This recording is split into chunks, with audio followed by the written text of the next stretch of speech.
제가 15년 전 저희 도은옥 목사님 밑에서 부교육자 생활할 때 일이었습니다. 그때 저희 둘째 아들이 유치원에서 이제 돌아와서 교회 유치원이었죠. 저에게 이렇게 말했습니다. 아빠, 나는 이제 이름을 최정현에서 최다이스로 바꾸겠다는 거예요. 그러니 앞으로 나의 이름을 최다이스로 불러달라는 겁니다. 조금 섭섭했어요. 가문을 떠나는 것 같고 족보를 버리는 것 같아서 제가 아들을 격려하면서 그래, 너를 앞으로 최다윗이라고 불러주겠다. 그래서 저희 아들이 하는 말이 아빠, 그러면 최다윗이 되려고 하면 다윗 놀이를 많이 해야 된다는 겁니다. 다윗 놀이가 뭐니 하니까 자기는 다윗이고 아빠가 골리앗이 되어서 다윗이 던지는 돌에 맞아 죽으면 된다는 겁니다. 좀 기분이 좀 나빴죠. 제가 그래도 목사인데 저희 아들이 이제 화장지로 이렇게 돌멩이를 만들어 저에게 막 던졌지만 제가 죽지 않았어요. 계속 피하고 아이를 약 올렸더니 아이가 좀 이렇게 울상이 되어서 이제 자기 방으로 들어갔습니다.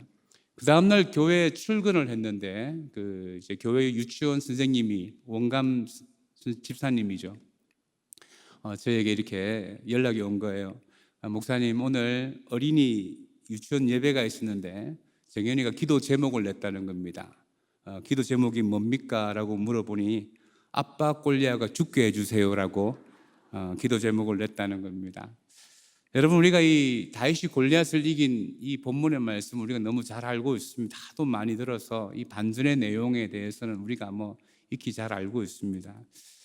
하지만 성경을 읽는 독자들의 입장에서 보면 다 알고 있는 내용이지만 이 상황 속으로 한번 들어가 보십시오. 실제적으로 여러분 삶 속에서 일어난 일이라고 한번 생각해 보십시오. 고대 근동의 전쟁에서는 패하면 남자는 다 죽고 여자와 아이들은 포로로 다 끌려갑니다. 이 전쟁에서 패하면 인생이 끝나는 거예요. 그런데 오늘 이 골리앗 같은 거대한 자이언트가 나타나서 이스라엘 백성들에게 소리 지르고 있습니다. 오늘 우리가 말씀을 읽지 않았지만 4절로부터 7절 말씀에서 보면 이 골리앗의 키는 3m가 넘어갑니다. 그가 입었던 갑옷은 약 57kg, 그리고 그가 가지고 있던 창날은 약 7kg 정도 되어집니다. 거기다가 큰 방패 든 사람까지 앞에 서 있습니다. 그리고 이 골리앗이 이스라엘의 진영을 향해서 누구든지 나와 한번 싸워보자, 너희들이 믿는 그 하나님 나와 한번 싸워보자 하면서 40일간 소리 지르고 있습니다. 여러분 한번 생각해 보세요. 그 현장에 여러분이 계시다면 어떤 마음이 들겠습니까? 또 하나 생각해 볼 것이, 과연 이스라엘 백성들에게 이 골리앗 자이언트가 처음이었을까요? 이 거인족을 처음 만났을까요? 구약 성경 창세기 6장 4절에 보면 네피림이 이 자이언트 거인들이 땅에 있었다고 말씀하시고, 여호수아와 갈렙이 가나안 땅을 정탐하러 갔을 때 그곳에 보면 민수기 13장 33절에 보면 네피림의 후손인 아낙 자손이 있었다고 말씀합니다. 오늘 또 사무엘상 17장에도 이 골리앗이 나오지만 사무엘하 21장 15절로부터 22절에 보면 거인 족속을 물리쳤던 다윗의 용사들의 기록을 그 전쟁사를 기록하고 있습니다. 여러분, 우리가 살고 있는 이 세상은 항상 좋은 일만 있는 것이 아닙니다. 항상 어려운 일이 있어요. 항상 골리앗 같은 자이언트가 우리를 공격합니다. 내일 일 항상 두렵고 어렵습니다. 우리가 이 땅에 발을 딛고 살아가지만 항상 위기의 연속입니다. 근데 한번 또 생각을 해본다 보면 우리 인생 가운데 항상 위기가 있는데, 여러분, 이스라엘 백성들이 문제겠습니까? 이 블레셋에 쳐들어온 이 골리앗이 문제겠습니까? 이스라엘 백성들이 주님 앞에서 믿음이 좋고 순종하고 하나님을 잘 섬기는 생활을 했을 때는 블레셋에 힘을 쓰지 못했습니다. 이방이 다 그랬습니다. 하지만 이스라엘 백성들이 하나님 앞에서 온전한 신앙생활을 하지 못했을 때는 하나님이 항상 이방 민족을 그들의 막대기로, 채찍질로 사용하셨습니다. 오늘 객관적으로 보면 이 골리앗을 이길 만한 사람이 없습니다. 한번 붙어봐도 아무도 이길 수가 없습니다. 40일 동안 아무도 이 앞에 나가지 못합니다. 오늘 골리앗을 설명하기를, 여러분 17장 4절에 보면 블레셋 사람들의 진영에서 싸움을 도두는 자가 왔는데 그의 이름은 골리앗이요 가드 사람이라. 그의 키가 6규빗 한 뼘이라고 했습니다. 여기서 싸움을 도두는 사람이라고 했습니다. 대표 선수라는 것이죠. 오늘 이 블레셋의 대표 선수가 40일 동안 소리 지를 동안 이스라엘의 군대의 진영에서는 그 어떤 대책도 내어놓지 못하고 아무리 작전 회의를 해도 대안이 없어요. 그렇게 좌절과 낙심과 어려움 가운데 있습니다. 여러분, 저희들이 지금 코로나라는 전 세계적인 어려움 가운데 삶을 살아가고 있고 그것을 통해서 우리의 삶에 여러 가지 어려움이 있습니다. 이때 우리 신앙인들이 가져야 될 중요한 태도가 무엇인가? 우리가 어려움이 있을 때 어떤 신앙의 태도를 가지고 살아가야 되는가? 그 첫 번째로는 인생의 어려움을 만날 때는 이 골리앗의 정체를 알아야 한다는 것입니다. 사실 오늘 이 골리앗은 세상의 힘을 상징할 수도 있고 믿음의 성도를 넘어뜨리는 악을 상징할 수도 있으며 또 사단이라고 그렇게 상징할 수도 있습니다.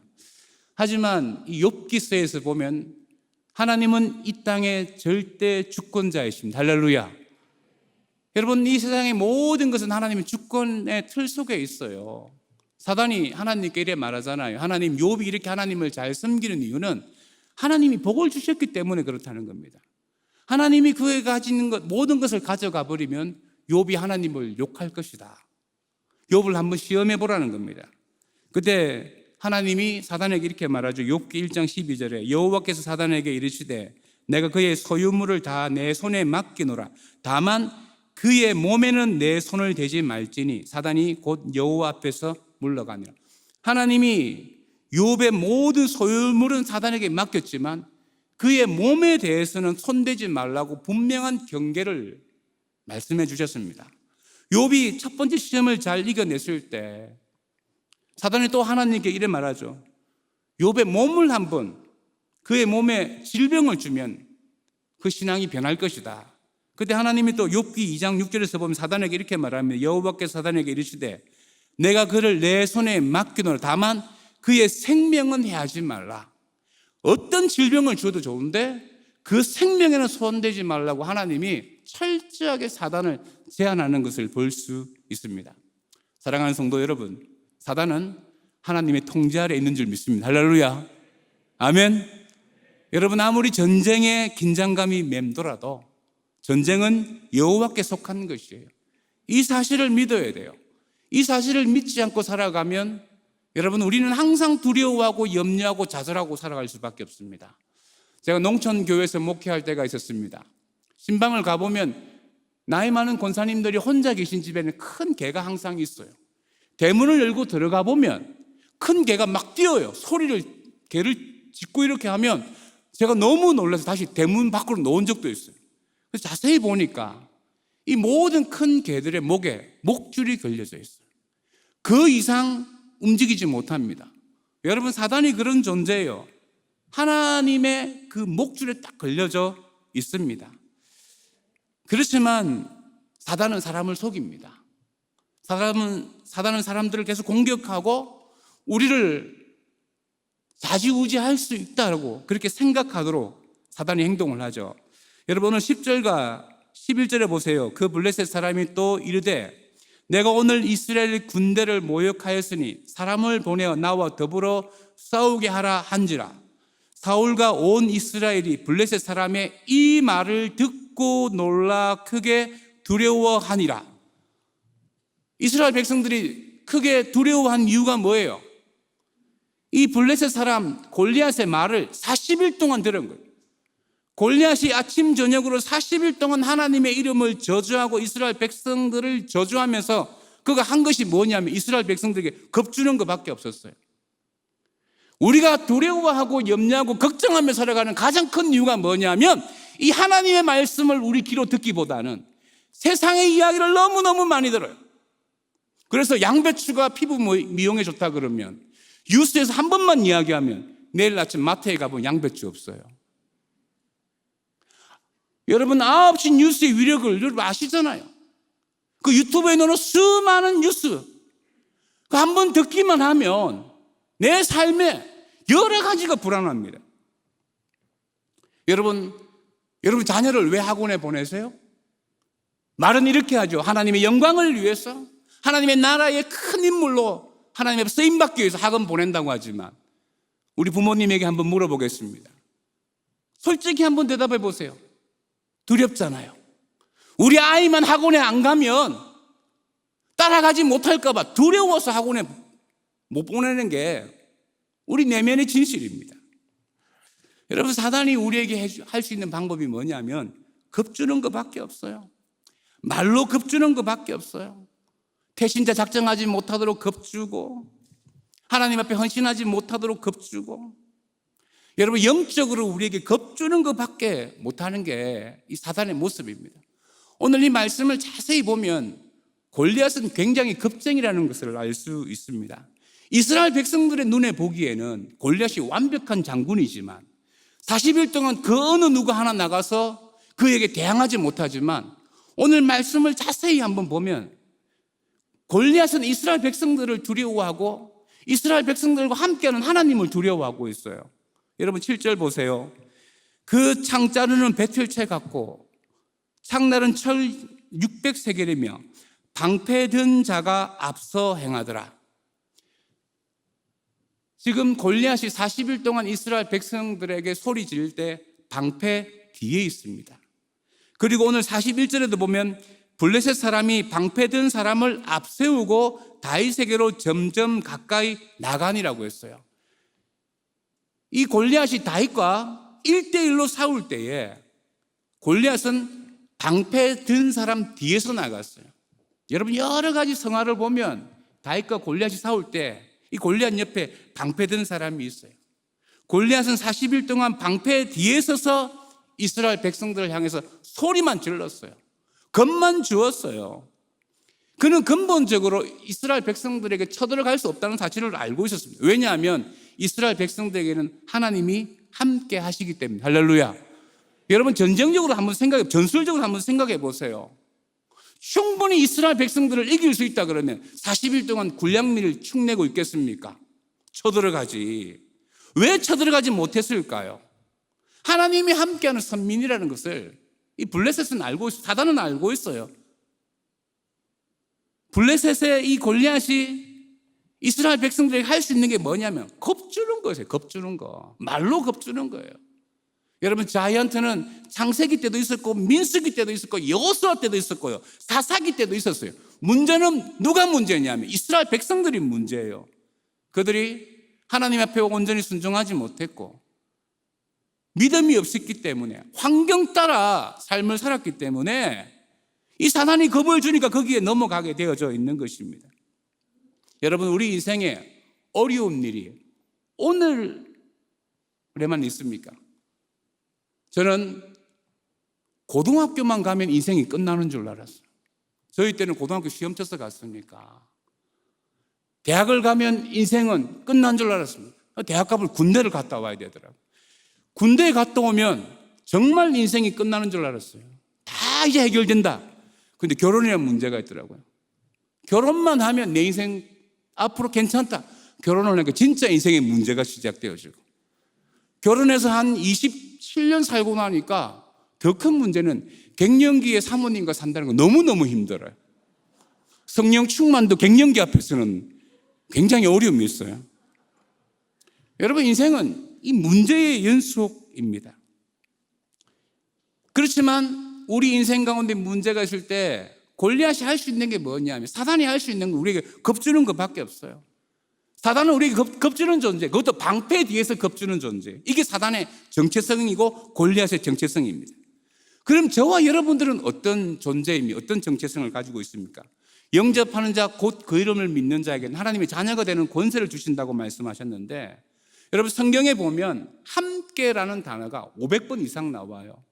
하나님이 아브라함에게 찾아가서 내가 너와 함께 하겠다고 말씀하셨어요. 여호수아에게도, 야곱에게도, 이삭에게도.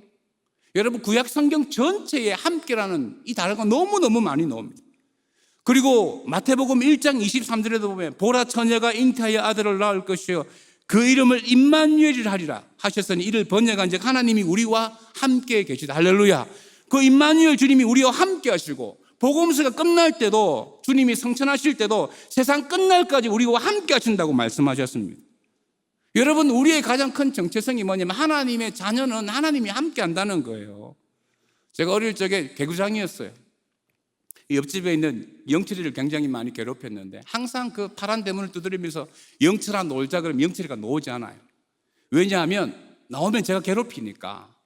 그런데 어느 날 대문을 발로 빵빵 차면서 영철아 놀자 그러는데 대문이 열리는 순간 제가 도망갔습니다. 왜냐하면 영철이가 그의 아버지와 함께 나왔기 때문에 그렇습니다.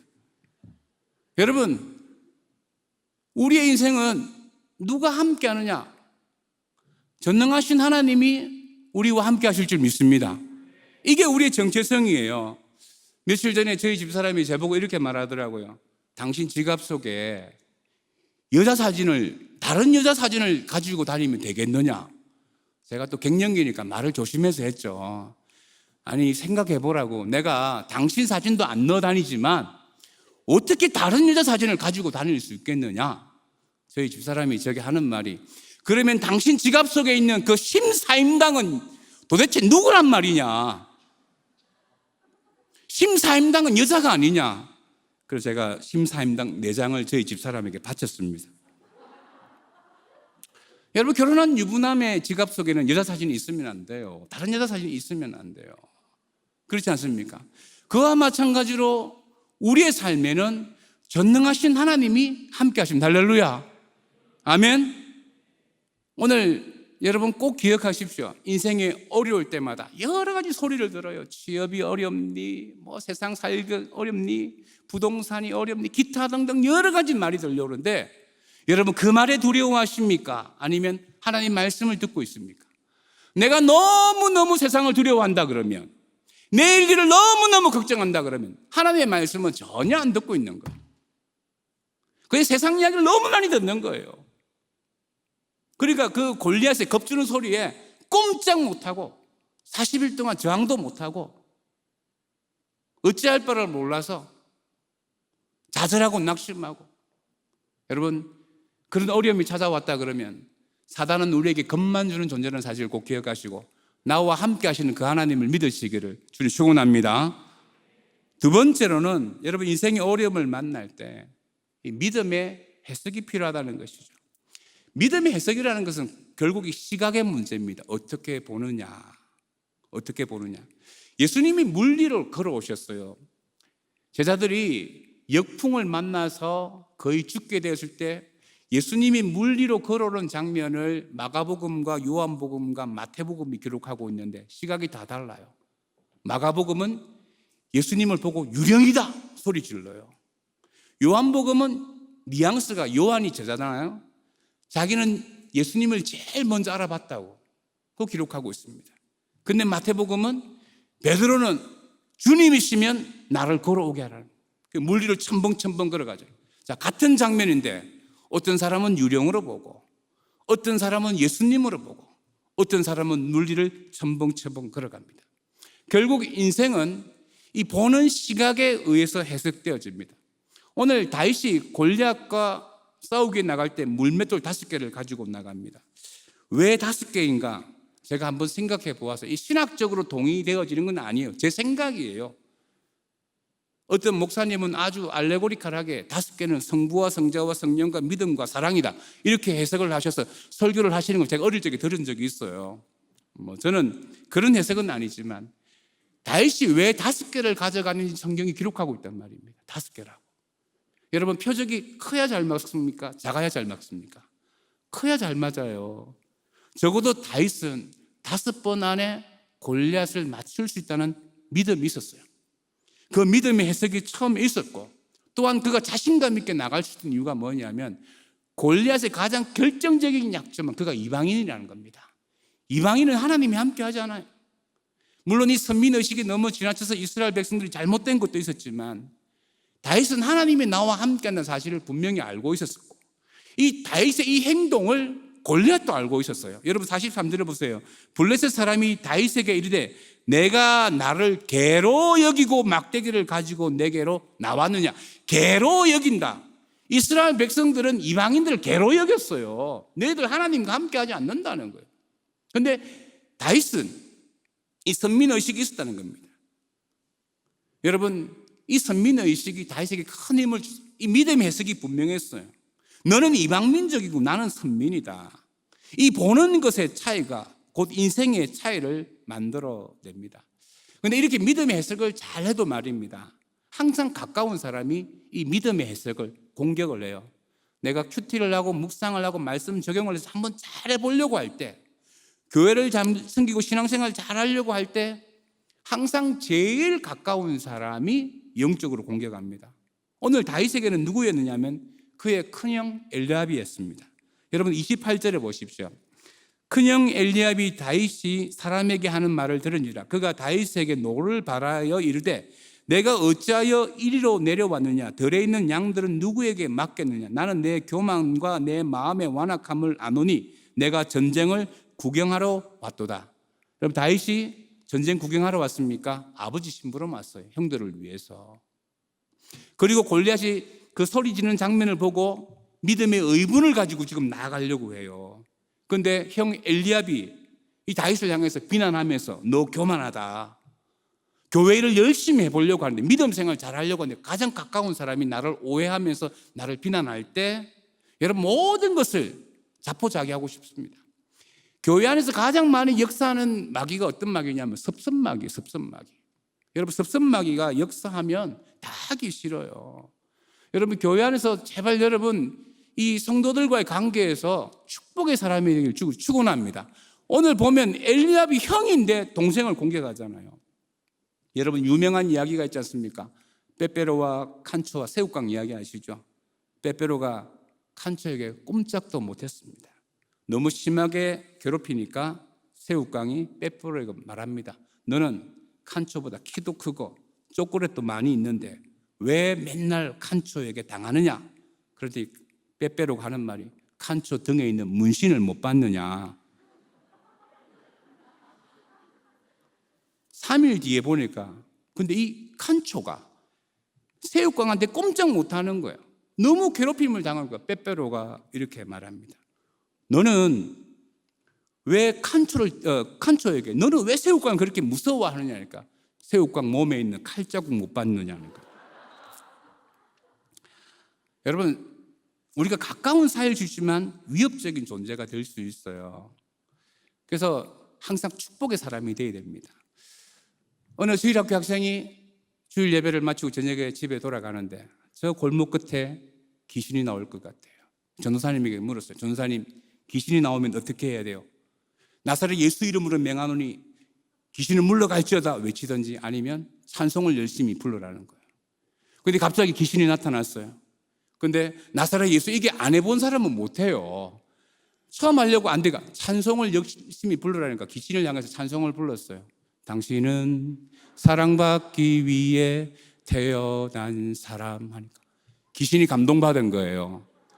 아니 그리스도인을 만나면 뭐 나사렛 예수 이름으로 귀신아 물러가라니까 귀신이 감동받아가면서 물러가면서 이런 답가를 불렀어요. 감사해요 깨닫지 못했었는데.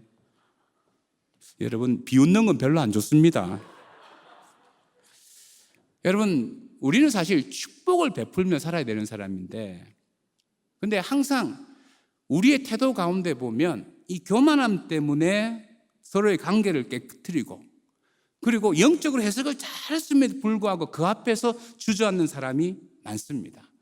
여러분 인생에 어려운 일이 딱 있을 때 말씀 듣고 순종하고 적용해서 이겨내려고 할 때 가장 가까운 사람이 영적으로 공격을 해요. 그때 여러분 하나님 앞에 물어봐야 돼요. 하나님 이 사람이 엘리압입니까? 골리앗입니까? 골리앗이면 싸워서 이겨야 돼요. 신천지면 싸워서 이겨야 되죠. 그러나 엘리압이라 그러면 그 싸움을 피해야 됩니다. 다윗이 엘리압과 싸우지 않습니다. 그리고 골리앗과 싸우지 않습니까? 혹시 나를 섭섭하게 하는 존재가 엘리압이라도 싸우지 말아야 돼요. 그래야 인생의 문제를 이겨내지. 우리가 항상 인생의 문제를 이겨내지 못하는 결정타가 뭐냐면 말씀의 은혜 받는데 이 엘리압이라는 섭섭한 마귀 때문에 항상 넘어질 때가 많아요. 여러분 믿음 해석을 잘해요. 요즘 시대에 큐티도 하고 묵상도 하고 얼마나 잘해요. 항상 유튜브를 틀면 좋은 말씀 들을 수 있는 그런 시대에 살고 있지 않습니까? 그런데 항상 영적 해석은 잘하지만 섭섭함 때문에 그 영적 해석을 포기할 때가 있습니다. 여러분 인생에 어려움이 왔습니까? 믿음의 해석도 잘하시고 섭섭함을 이겨낼 수 있는 은혜가 있기를 주님의 축원합니다. 그리고 마지막 세 번째로 여러분 인생의 어려움을 만날 때 살아계신 하나님을 경험하라는 것입니다. 여러분 기독교는 종교가 아닙니다. 기독교는 생명이죠. 아마 도목사님도 참 이 말씀 많이 하셨을 거예요. 교회 다니지 말고 예수님을 믿어야 한다. 여러분 기독교는 생명이에요. 우리가 교회 다니지 않고 예수님을 믿는다는 것은 우리의 삶 가운데 살아계신 하나님을 경험하는 것입니다. 세상의 종교는 살아계신 하나님을 경험할 수가 없어요. 여러분 기독교는 생명이기 때문에 살아계신 하나님을 경험할 수 있습니다. 골리앗의 겁주는 소리 때문에 이스라엘 백성들이 하나님이 없는 것처럼 40일 동안 겁을 먹고 있어요. 그런데 다윗은 골리앗도 보았지만 골리앗 넘어 있는 하나님도 보았습니다.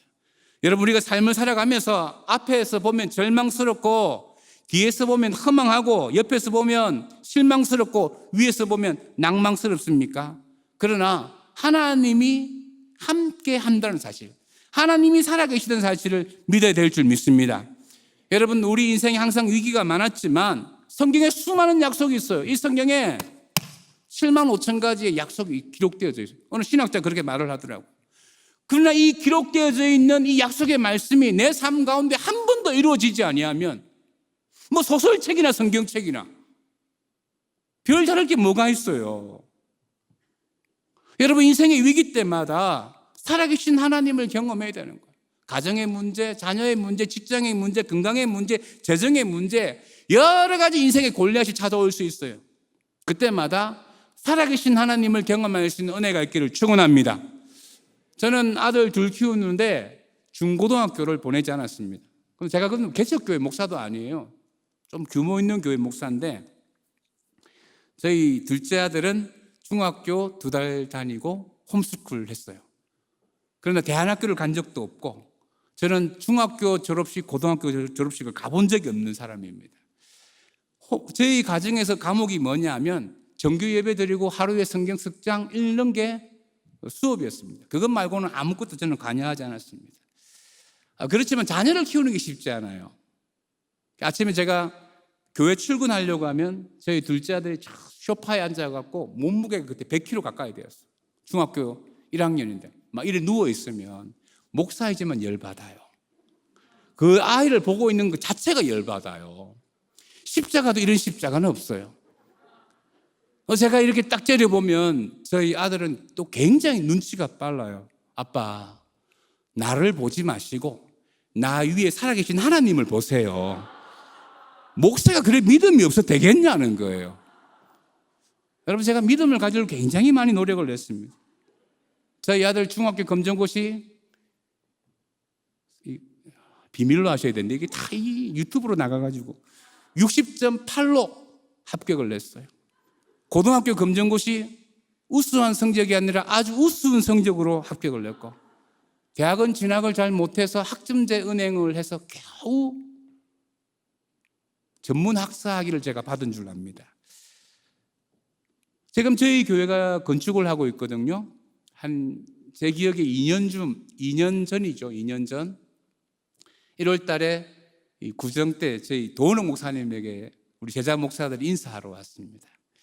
그때 여러 가지 이야기를 나누다가 이슈가 뭐냐면 제가 건축 헌금을 얼만큼 하느냐 이게 이슈였어요. 여러분 제가 부교육자 때부터 헌금 하나는 최선을 다해서 하는 사람이었어요. 제가 헌금을 어느 정도 할 것이라고 생각을 하고 있는데 이 동력자 중에 한 명이 이런 말을 하더라고요. 형님이 생각하는 헌금 마음의 절반만 하세요. 그리고 나머지는 의연히 정연히 키우는데 그들을 후원하는 데 좀 사용했으면 좋겠다는 거예요.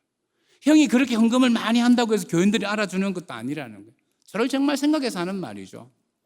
그리고 그 모임을 마치고 제가 집에 가서 월요일 새벽 기도를 가서 딱 앉아 있는데 마음이 불편한 거예요. 제가 저희 두 아들을 위해서 그들의 인생에 어떤 실력을 위해 도와준 게 많지 않더라고요. 새벽 예배를 마치고 이제 집에 가니까 저희 둘째가 이제 이래 있는 거예요. 잘못 걸린 거죠, 저한테. 너는 편입학 준비하고 있느냐고 또 제가 소리를 질렀어요. 그랬더니 작년에 떨어졌거든요. 그래서 아빠 좀 어려울 것 같고 제가 1년 동안 영어를 잘 준비해서 편입학 하겠다는 거예요. 제가 마음에 그때 분노가 있는 거예요. 제 잘못인데도 불구하고 아들에게 너 좀 열심히 살아야 안 되겠느냐. 저희 아들도 좀 뭐 미안한지 자기 방에 가고 저는 화를 내고 나니까 더 마음이 미안하더라고요. 약간 열등감도 있는 것 같고. 그 다음날 저에게 와서 아빠 7만 원만 달라는 거예요. 편입학 원서 낸다는 겁니다. 제가 7만 원 줬어요. 주고 난 다음에 이제 여러분 그 모집하는 기간이 있지 않습니까? 그 기간이 된 거예요. 제가 아들에게 물었어요. 몇 명 모집하느냐? 1명 모집한다는 거예요. 제가 7만 원 줬는데 떡살 담갔다. 이건 도저히 붙을 수가 없는 거예요. 제가 제 아들 잘 알잖아요. 여러분 이게 수요일 날 저녁 6시에 아마 제가 마감인 줄 압니다. 이게 2시간 단위로 업데이트를 하잖아요. 경쟁률이 어떻게 되는 업데이트 계속 되는 거예요. 그리고 6시에 끝나고 최종 마감은 저녁 8시에 최종 마감 경쟁률이 나옵니다. 저녁 8시 5분이 됐습니다. 저희 아들이 나오게 제가 물었어요. 경쟁률이 몇 대 몇이냐 하니까 저희 아들이 얼굴이 빨개요. 그리고 저를 보면서 아빠 1명 모집하는데 1명 왔어요. 여러분 인서울입니다 이거. 제 아들이 1명 모집하는데 1명 지원했다는 거예요. 불안해하는 거예요. 이거 떨어지는 거 아니에요. 너가 면접관 뺨만 때리지 아니하면 합격한다. 제가 대학은 밝힐 수 없지만 저희 아들 인서울 했습니다. 저희 아들하고 같은 또래 친구들, 교회 친구들인데 아무도 인서울 못했는데 저희 아들은 1명 모집하는데 1명 지원해서 인서울 했죠. 제가 가문의 영광으로 알고 있습니다. 자기 노력으로 어느 정도 가는 것은 여러분 그건 은혜라고 말하는 것이 아닙니다. 은혜가 뭔지 아십니까? 말도 안 되는 일들이 일어나는 게 은혜예요. 오늘 제가 저희 집사님 한 분 신방을 갔는데 사업을 딱 시작했는데 코로나가 터진 거예요. 그때 제가 이삭이 100배의 수확을 올렸던 말씀을 도전의 말씀을 줬는데 이분이 사업을 시작하고 코로나가 왔으니까 할 수 있는 방법이 하나도 없는 유통업에 들어갔는데 그래서 건축헌금을 6구자를 작정을 냈어요. 이분이 기도했대요. 하나님 제가 이 건축헌금도 제대로 못하고 퇴직금 다 날리고 쫄딱 망하게 되었는데 건축헌금만 좀 할 수 있도록 해주시면 제가 건축헌금하고 다시 직장생활을 하겠다고 그렇게 기도를 했대요. 그런데 그 기도하고 난 다음에 한 달 뒤에 1,000만 원 수익이 됐대요. 그 전달 수입이 20만 원이었는데 건축헌금 했대요. 그 다음 달도 1,000만 원 건축헌금 했대요. 그 다음 달도 1,000만 원 건축헌금을 냈어요. 그리고 그 다음에 파이는 작았지만 사업의 파이는 작았지만 100배의 수확을 올려요. 100배로 성장했다고 오늘 저한테 사무실 이전 확장 예배 드리고 100배의 수확을 했으니 나 양복 한 벌 사줄 줄 알았는데 고기만 사주더라고요. 그분이 저한테 뭐라 말을 했느냐면 목사님 내가 유통업에서 직장 생활을 근 20년 했는데 요게 10% 20% 성장했으면 내 짬의 실력이지만 내 경험의 노력이지만 이 100배의 성장은 말도 안 되는 일이라는 거예요. 이게 하나님의 은혜라는 거예요. 여러분 우리가 어려움을 만날 때 제일 중요한 게 뭐냐면 살아계신 하나님을 경험하는 겁니다. 여러분 오늘 45절에 보세요. 다윗이 블레셋 사람에게 이르되 너는 칼과 창과 단창으로 내게 나오거니와 나는 만군의 여호와의 이름 곧 내가 모욕하는 이스라엘 군대의 하나님의 이름으로 내게 가노라. 오늘 이 말씀을 정확하게 사실적으로 이야기하면 다윗은 이렇게 말해요. 너는 칼과 창과 단창으로 내게 나오지만 나는 돌멩이 5개와 막대기로 간다 이렇게 말해야 돼요. 그렇잖아요. 이게 팩트잖아요. 그런데 다윗은 뭐라 말합니까? 나는 만군의 여호와의 이름 내가 모욕하는 이스라엘 군대의 하나님의 이름으로 내게 간다라고 말하고 있습니다. 여러분 이게 해석이에요. 자기는 지금 돌멩이 5개와 막대기를 가지고 나간다고 말하지 않습니다. 그는 여호와의 이름으로 내가 목숨을 걸었다. 너는 칼과 창에 목숨을 걸었지만 나는 여호와의 이름에 목숨을 걸었다는 거예요. 여러분 구약 성경에 하나님의 이름이 한 70가지 정도 나오는데 하나님 이름이 많잖아요. 여호와 이레 하나님이 준비하신다. 여호와 샬롬, 여호와 라파 하나님이 치료하신다. 여호와 니시, 에베네셀, 얼마나 많은 이름이 있어요. 믿음의 족장들이 이렇게 기도하지 않습니까? 아브라함의 하나님, 이삭의 하나님, 야곱의 하나님, 그리고 나의 하나님. 할렐루야. 여러분, 그 하나님의 이름이 내 삶 가운데 살아서 역사해야 되는 것입니다. 여러분, 하나님이 여러분 삶 가운데서 역사하시는 분이 되기를 축원합니다. 캐나다에 가면 노인들이 좋아하는 폭포가 있습니다. 나이아가라 폭포가 있는데 서커스가 유행하기 전에, 여러분 텔레비전이 나오기 전에는 많은 사람들이 서커스를 봤어요. 그때 한 사람이 나이아가라 폭포에 양쪽에 줄을 매놓고 자전거를 타고 건너갑니다. 사람들에게 묻습니다. 제가 자전거를 타고 여기서 저까지 건너갈 수 있겠습니까? 사람들이 당신은 할 수 있습니다. 능력이 있습니다. 환호합니다. 자전거를 타고 건너갔어요. 모든 사람이 환호해요. 여기서 또 말합니다. 제가 60kg의 이 모래주머니를 자전거 뒤에 싣고 건너갈 수 있겠습니까? 모든 사람이 당신은 할 수 있습니다. 당신은 능력이 있습니다. 환호합니다. 건너왔습니다. 이번에 이렇게 말해요. 여러분, 제가 자전거 뒤에 사람을 한 명 태우고 건너갈 수 있겠느냐고. 모든 사람이 당신은 할 수 있다고. 금방 모래주머니도 60kg짜리 뒤에 싣고 건너왔지 않았냐고 환호하고 열광합니다. 그때 그 사람이 이렇게 말해요. 당신들 중에 누가 한번 올라오보라고. 아무도 올라오지 않았어요. 그때 이 서커스 하는 사람의 매니저가 그 자전거 뒤에 같이 올라갔습니다. 여러분, 우리가 살아계신 하나님을 경험한다는 것이 뭐냐 그러면 하나님의 자전거에 나의 인생의 모든 것을 걸고 함께 건너갈 때 경험하는 거예요. 예수 그리스도의 자전거에 우리의 인생을 함께 걸고 건너갈 때 그게 하나님을 믿는 것이고 하나님을 경험하는 것이에요. 머리로 못할 사람이 누가 있겠습니까? 오늘 다윗은 46절에서 뭐라고 말합니까? 오늘 여호와께서 너를 내 손에 넘기시니 내가 너를 쳐서 내 목을 베고 블레셋 군대의 시체를 오늘 공중의 새와 땅의 들짐승들에게 주고 온 땅으로 이스라엘 하나님이 계신 줄을 알게 하겠고. 할렐루야. 다윗이 뭐라 말해요? 오늘 하나님이 살아계심을 온 땅에 내가 알게 하겠다는 것입니다. 여러분, 우리가 살면서 인생의 어려움을 만날 때가 참 많아요. 해석이 안 되어질 때가 있어요. 그 어려움이 하나님의 뜻인지 아니면 나의 죄 때문인지 나의 어리석음 때문인지 이게 해석이 안 될 때가 있습니다. 그러나 분명한 것은 하나님이 저와 여러분에게 선하시고 인자하신 분입니다. 할렐루야. 제가 어릴 적에 엉덩이에 종기가 났어요. 저희 어머니가 그 종기를 한번 보자 그러더라고요. 여러분, 제가 눈치가 있잖아요. 이 종기 보여주면 저희 어머니가 가만히 있겠습니까? 손으로 짧게 뻔해요. 제가 절대 안 된다고 하니까 나이 좀 드신 분들은 알겠지만 제 어릴 적에 500원짜리 종이돈이 있었습니다.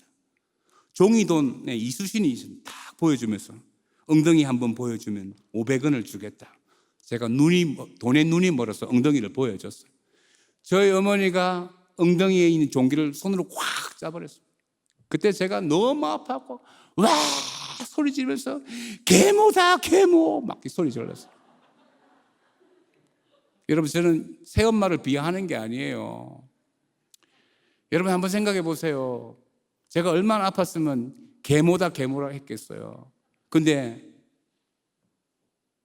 정말 자녀를 사랑하는 엄마라면 그 종기를 그냥 빨간 약 발라주고 그냥 둬야 되겠어요? 짜야겠어요? 여러분, 고통에는 다 하나님의 뜻이 있습니다. 여러분, 우리가 인생의 어려운 일을 만날 때 하나님의 살아계심을 경험하면서 항상 기억해야 돼요. 우리 하나님 나에게 선하시고 좋으신 분이다. 할렐루야. 이제 말씀 정리하겠습니다. 여러분, 우리가 인생의 어려운 일 지금 만났지 않습니까? 코로나로 인해서 한 번도 경험해 보지 못한 일들이 우리에게 일어나고 있습니다. 저는 설교할 때마다 너무너무 어려운 게 하얀 마스크를 쓴 하얀 닌자와 검정색 마스크를 한 검은 닌자가 이 청중을 바라볼 때마다 나를 째려보는지 아멘을 하는지 알 수가 없어요. 저는 설교하는 게 요즘 너무너무 힘들어요.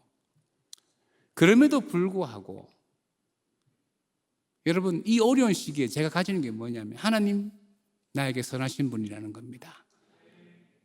사단이 우리에게 할 수 있는 거는 겁주는 것밖에 없어요. 여러분, 세상의 소리를 너무 많이 들려옵니까? 저는 요즘 뉴스를 듣지 않습니다. 유튜브를 잘 보지 않아요. 왜냐하면 들을 때마다 걱정되고 목사인데도 들을 때마다 염려가 되고. 저는 지금 코로나 교회 건축을 하고 있어요. 100억대 교회 건축을 하고 있는데 건축원금을 작정하고 한 달 뒤에 코로나가 왔어요. 제가 지금 제정신이겠습니까? 철근도 막 폭등하고 그랬잖아요. 안 듣습니다. 나는 안 들린다, 나는 안 들린다. 이렇게 살아갑니다. 오늘 저는 여러분에게 마지막으로 도전하고 싶습니다. 내가 너무 두려워하고 내가 너무 염려한다 그러면 나는 하나님의 말씀을 듣는 것 같지만 너무 세상 말 듣고 있는 거예요. 그리고 여러분, 하나님 여러분과 함께 하십니다. 그 하나님, 살아계신 하나님을 경험하시기를 주님의 축원합니다.